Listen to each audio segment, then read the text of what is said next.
আলহামদুলিল্লাহ এই পর্যায়ে আলোচনা নিয়ে আসছেন ইসলামী জ্ঞান সন্ধানী মুফাসসির কোরআন হযরত মাওলানা মাহমুদ শাহ বাকিবিল্লাহ শাহ নগরপুরী। হযরত মাওলানা মাহমুদ শাহ বাকিবিল্লাহ খতিব শেরপুর, পাশাপাশি ওনার পরিচয় হলো সানন্দবাড়ি। আমি হযরত মাওলানা মাহমুদ শাহ বাকিবিল্লাহ সাহেব হুজুরের গুরুত্বপূর্ণ আলোচনা করার জন্য বিশেষভাবে অনুরোধ করছি।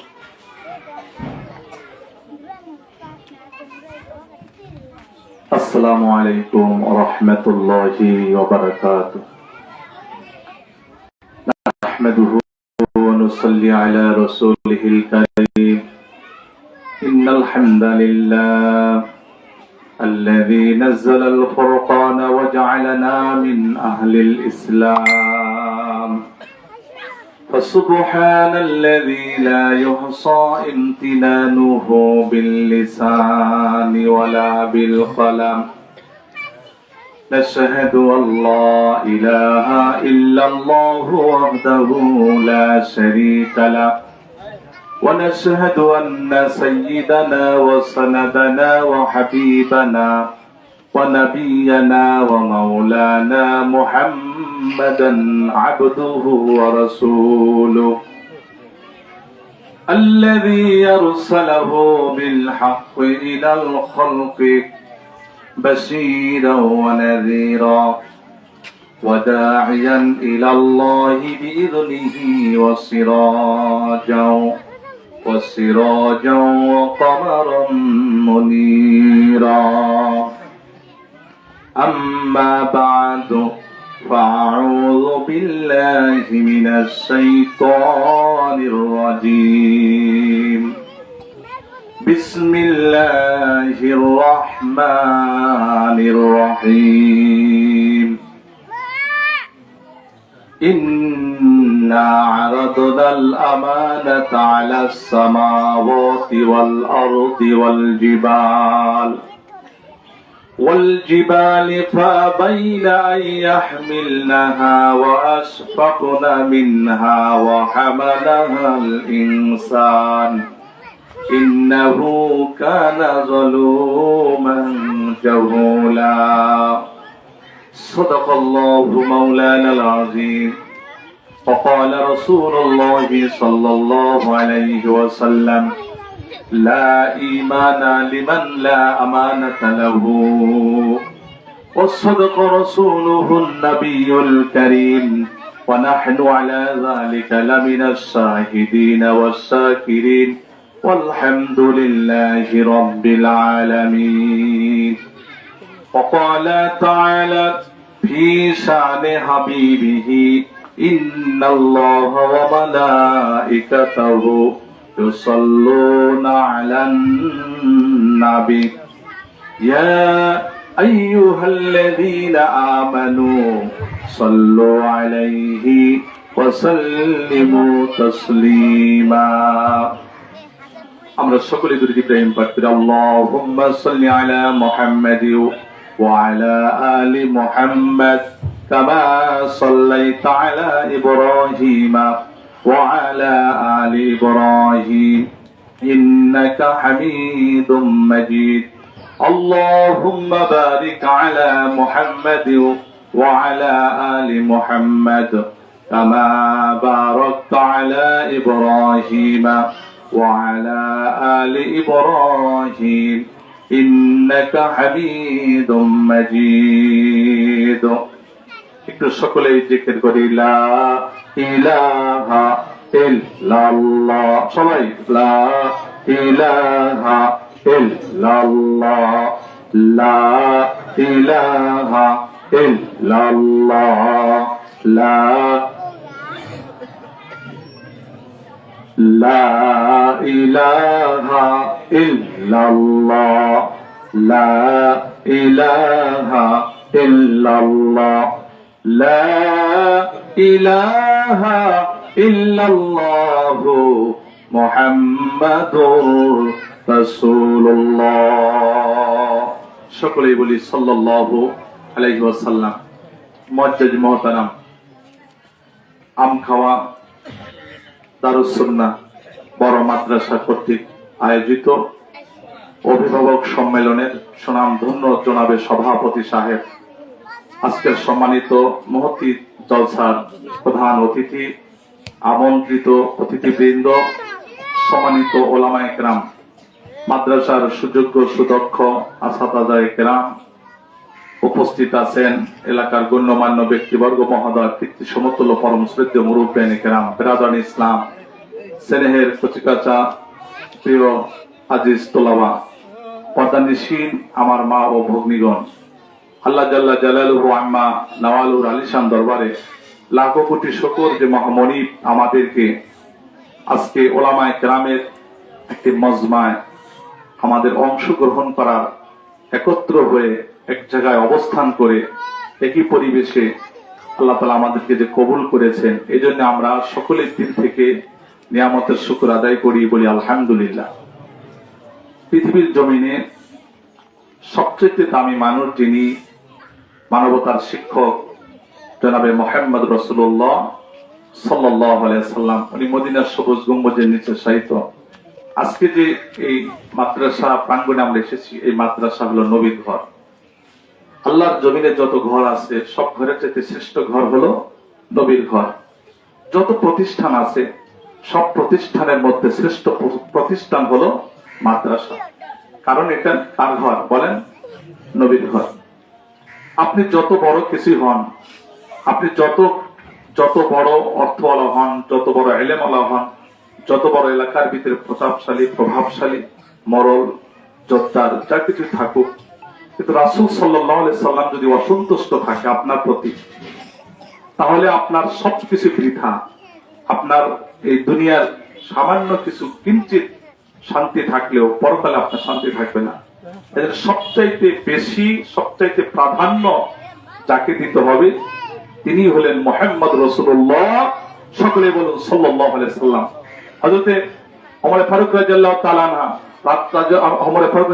আনহু এবং অথবা হযরত আলী রাদিয়াল্লাহু তাআলা আনহু এসে রাসূলকে বললেন, ইয়া রাসূলুল্লাহ, আমি আমার যে জীবন আছে এই জীবনটাকে বেশি ভালোবাসি, এরপরে আপনাকে ভালোবাসি। কথাগুলো খেয়াল করেন, আমার জীবনকে ভালোবাসি মানে আমার জীবনটা আমার কাছে সবথেকে বেশি প্রাধান্য, এরপরে আপনাকে আমি ভালোবাসি।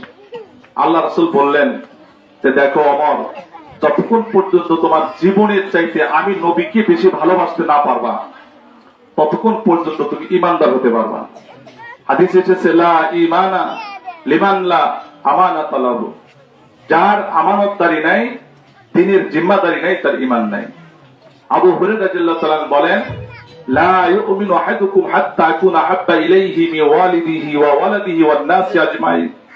তোমার মা বাবা, ভাই বোন, স্ত্রী পুত্র, ছেলে মেয়ে, ব্যবসা বাণিজ্য, তোমার দল, তোমার সংগঠন, তোমার কমিটি, তোমার বংশ, তোমার ব্যবসা, তোমার চাকরি, সবকিছুর চাইতে যদি রাসূলকে যদি সবার উপরে শ্রেষ্ঠত্ব ভালোবাসা যদি তুমি না দিতে পারো, তাহলে তুমি ঈমানদার না।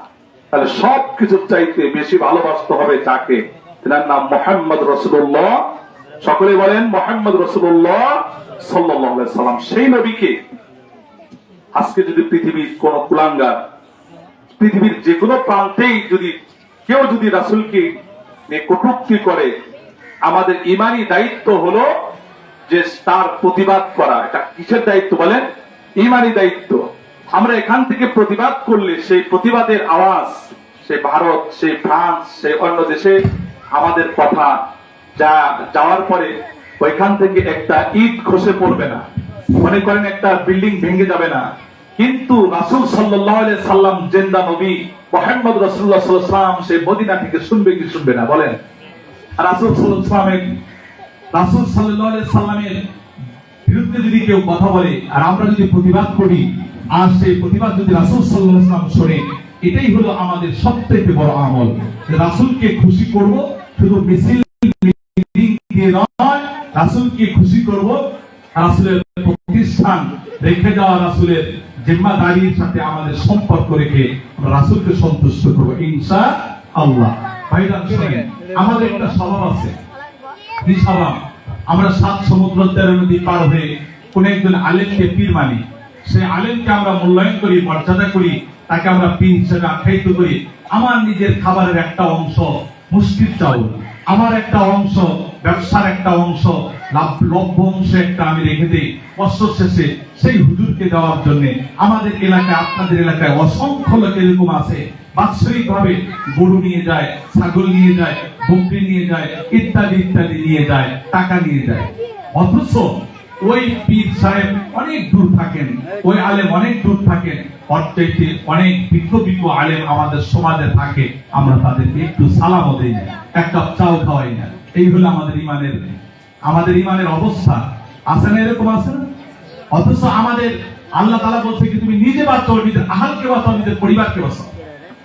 তাহলে আমরা যেন বুঝে আমাদের কাজ করতে পারি। আল্লাহ তাআলা আমাদের সকলকে তৌফিক দান করুন, আল্লাহুম্মা আমিন।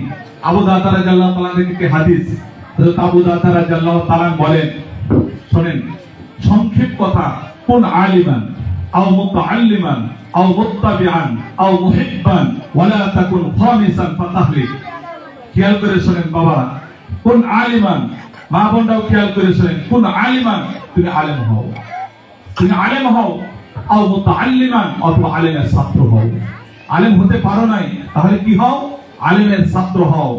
ছাত্র হতে পারো নাই, আও মুত্তাবিআন, আলেমের ফলোয়ার হও, আলেমের ইত্তেবা করো, আলেমকে অনুসরণ করো, আলেমের অনুকরণ করো। সেটা যদি না পারো, আও মুহিব্বান, আলেমকে মহব্বত করো, আলেমকে মহব্বত করো।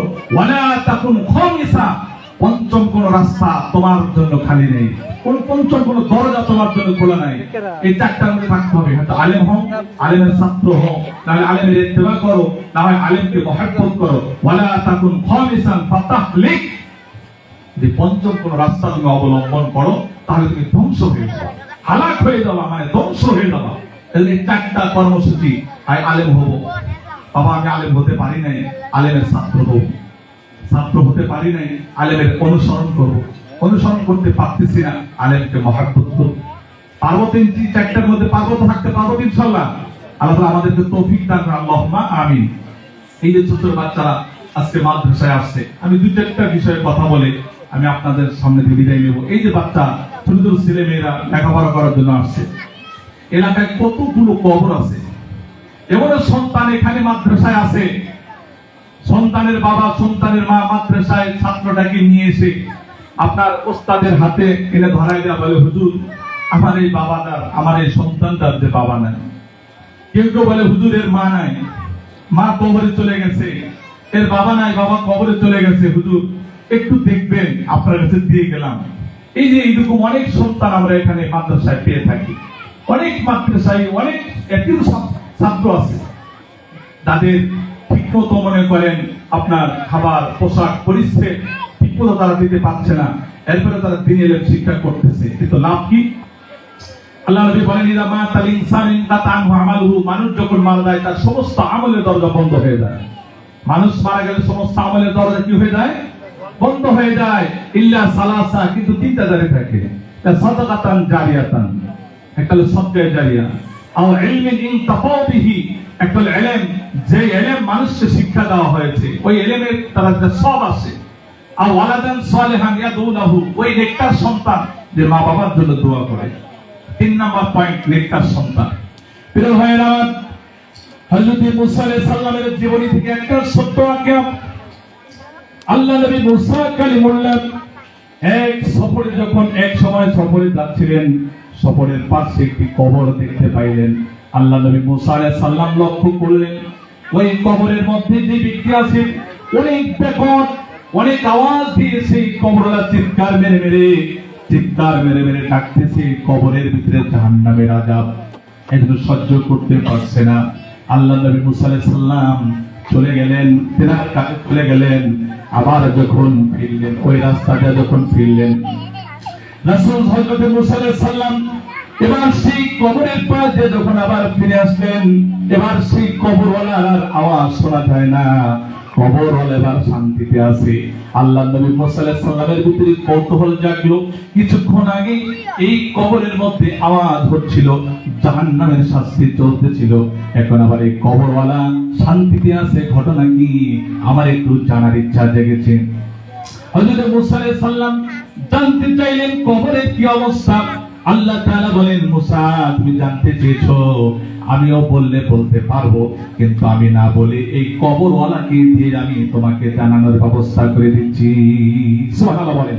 আবু জাহেল এক সময় আবু জাহেল রাসূলের সামনে আসছে, অথবা রাসূল যাচ্ছেন, আবু জাহেলের সামনে পড়েছেন।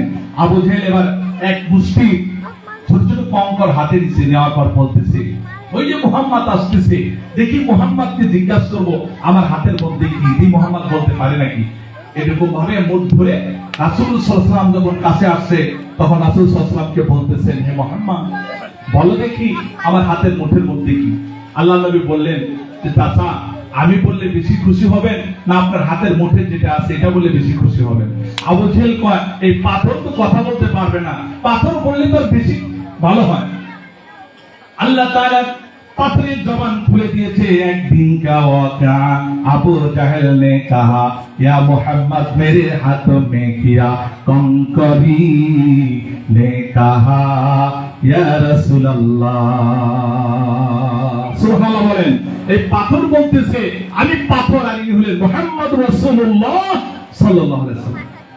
এখন হযরত মুসা আলাইহিস সালাম বলেন যে এই কবরওয়ালা, যে কবরের লোকটা চলে গেছে, এই কবরওয়ালা যদি কথা বলে এটা তো আরো বেশি ভালো হয়। এই কবরওয়ালাকে বলার জন্য আল্লাহ তাআলাকে বললেন, আল্লাহ কবরওয়ালাই কথা বলুক, এটা সবচেয়ে বেশি ভালো হবে। আমার ভাইরা, আমার বাজার, এবার কবরওয়ালার জবান আল্লাহ তাআলা খুলে দিয়েছেন।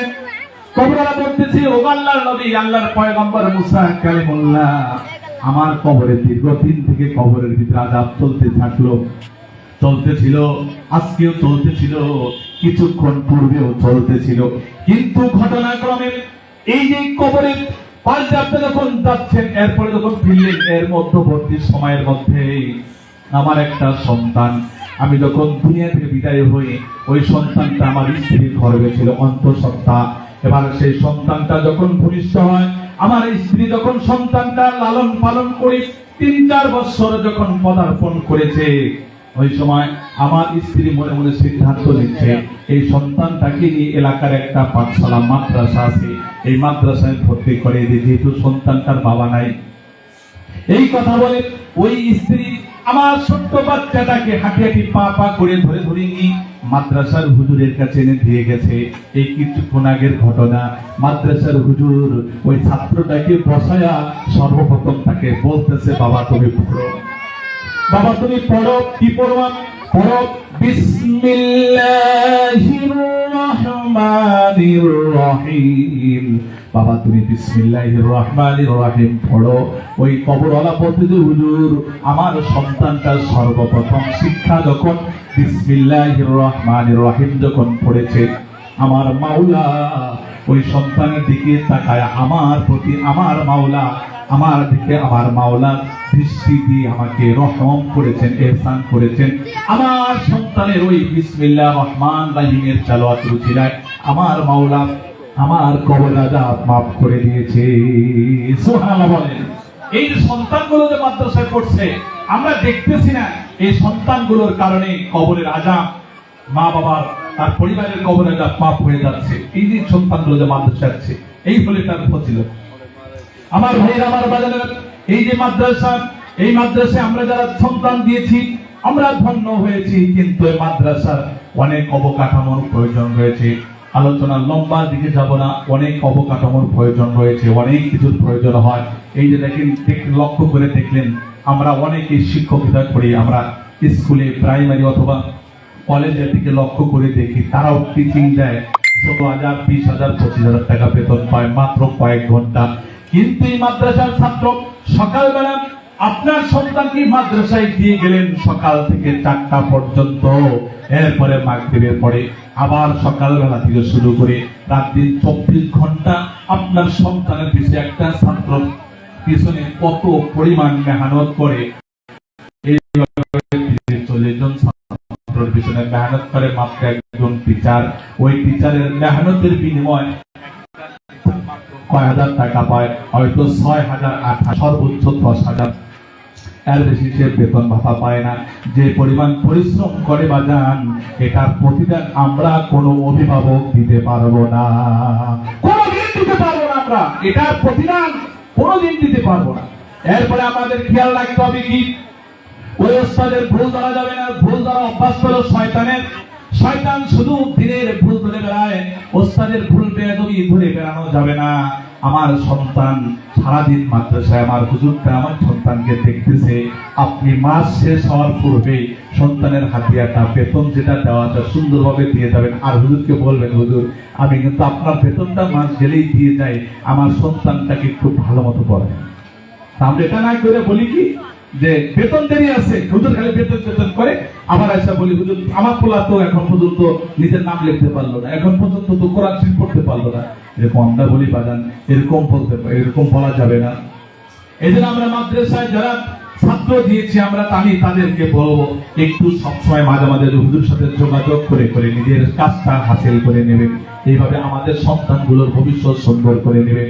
আর এই মাদ্রাসা পরিচালনা করতে গিয়ে আজকে যে আমরা এখানে একটা অনুষ্ঠান দিয়েছি, আমাদের ভিতরে কিছু মানুষ একটা এরকম কথা আছে, বলে কি হুজুরেরা অনুষ্ঠান দেয়, হুজুরেরা মাহফিল করে, আর হুজুরেরা মিটিং দেয়, শুধু টাকা চায়। প্রত্যেকটা কওমের পিছনে মেহনত করতে হবে। সেই মেহনতটা কিভাবে হবে? আপনি কোনদিন মাদ্রাসার পাশে আপনার বাড়ি, আপনার একটা ছাত্র মাদ্রাসায় পড়ে না, যদি আপনি কোনদিন মাদ্রাসায় 100 টাকা দেন না, আপনি কোনদিন মাদ্রাসায় 50 টাকা দেন না, যেহেতু ছাত্র নাই এই জন্য দেন না। আর যখন আপনার কাছে আমরা যখন চলে যাই, আমার একটা শিক্ষক যখন চলে যায়, 2টা ছাত্র নিয়ে যখন আপনার কাছে যায়, বলে ভাইজান এই যে আপনাদের গ্রামের মাদ্রাসাটা রয়েছে, এই মাদ্রাসাটা তো আপনাদেরই মাদ্রাসা, যদি আপনার ছেলে না থাকুক, কত গরিব দুঃখী ছাত্ররা এই মাদ্রাসায় লেখাপড়া করে, তাদের বই কিনে দেওয়া হয়, কিতাব কিনে দেওয়া হয়, পোশাক দেওয়া হয়, ইত্যাদি ইত্যাদি দেওয়া হয়। আপনি যেহেতু সবাই সহযোগিতা করতেছে, আপনি যেহেতু মাদ্রাসায় জানো না, আপনার প্রয়োজনও পড়ে না, কিন্তু আমি আপনার কাছে এসেছি এই জন্যে মাদ্রাসার একটু প্রয়োজন, মাদ্রাসার একটু চট কেনা লাগবে, মাদ্রাসার 2 পাতা টিন কেনা লাগবে, মাদ্রাসা একটু বিছানা খেলা লাগবে। এই কথা বলে যখন ওই লোকটার কাছে যখন যাওয়া হয়, লোকটা চোখে মুখে না দেখে হলেও 50-100 টাকা যখন দান করে, কাল কিয়ামতের ময়দানে ওই লোকটাও দানবীরদের কাতারে দাঁড়ায়া যাবে। সুবহানাল্লাহ বলে। এই জন্য কওমি মাদ্রাসা, আম মাদ্রাসাগুলো হাট বাজার কালেকশন করে কত মানুষের কত কথা শুনে, 5 টাকা 10 টাকা পর্যন্ত নেওয়ার জন্য কত কথা শুনে। এটা শুধু আমাদের কল্যাণের জন্য নয়, এটা আপনার কল্যাণের জন্য। এটা হলো কওমি মাদ্রাসার, দেওবন্দ মাদ্রাসার একটা নীতিমালা, যাতে মানুষ যেন জাহান্নাম থেকে বাঁচতে পারে, প্রত্যেকটা মানুষ যেন দিনের কাজে অংশীদার হতে পারে, এই জন্য কালেকশন করা হয়। এই জন্য